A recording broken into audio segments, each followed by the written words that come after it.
I'm Mike Bowers and I'm Director of Photography for the Global Mail. I've come to Canberra to talk pictures with Chief Fairfax photographer Andrew Meares. Welcome back to the program, Andrew. And welcome back to Canberra. Thank you very much. Look, we've seen from the ALP attacks this week that the Greens have this very uncomfortable relationship with most parties. Bob Brown was such a huge figure photographically for them. Is Christine Milne filling that gap visually? Look, Bob came with an aura. You know, as if when we came in the room, you had to try and capture this aura, where Christine comes with an explanation. It's taking her a little while for her to get used to the role, as all leaders do, but I think it's also for the media and the public to see her as the leader when you've had such a dominant figure for so long in Bob Brown. Bob was quite at home wherever the cameras were, whether you were down in Tasmania with him or within Parliament.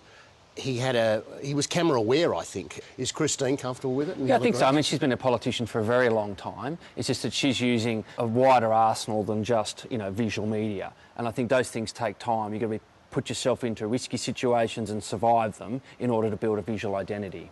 Politics is this cyclical thing that happens, and it must be very hard for you to try and find new angles on it. Having a Green, and as well as the crossbenchers, holding the balance of power, has that sort of increased your workload and what you have to watch for? Yeah, we've got to watch carefully. You've got to know who the players are, who's saying what, and then you've got to see it play out on the floor. That's our unique role, is the body language of these people, especially on that asylum seeker bill day, the Rob Oakeshott bill. It was fascinating watching. We sat there glued to our seats for 7 hours. We didn't leave.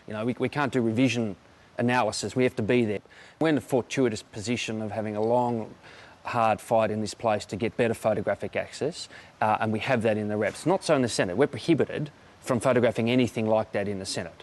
Democracy's done in the dark in the Senate, where fortunately in the reps we can actually see what the public can see, and you see these conversations. Now, we don't know what's being said in them, but sometimes they're meaningful, and Rob Oakeshott spoke to that when he had Albanese on one side and Scott Morris on the other, both claiming they had the numbers, and there was the moment.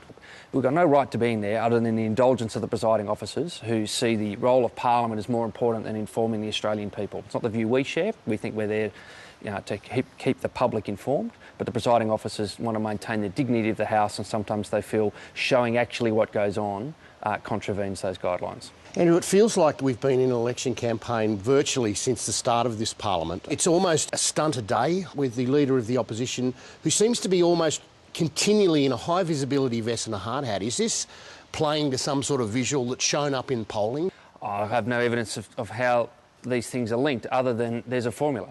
So you turn up to a site that's been sanitised before you turn up, you get Tony to do something, so the televisions have overlay, and then you have a doorstop to fill the void of the horse race politics of the day. The Prime Minister is almost continually photographed with children. Is this something that's been planned by her department? Both parties have advanced teams, and that's obviously something they feel that their candidate is comfortable with, and yields something for the television cameras to get through each day with enough content to pad it out, but it's not risky content. Who is your favourite politician at the moment to photograph? I love them all. I mean, you spend so much time with them that you learn their mannerisms. You know that this phrase will lead to that eyebrow raise, or that Tony's going to do this or that. You become far too intimate, I'm afraid.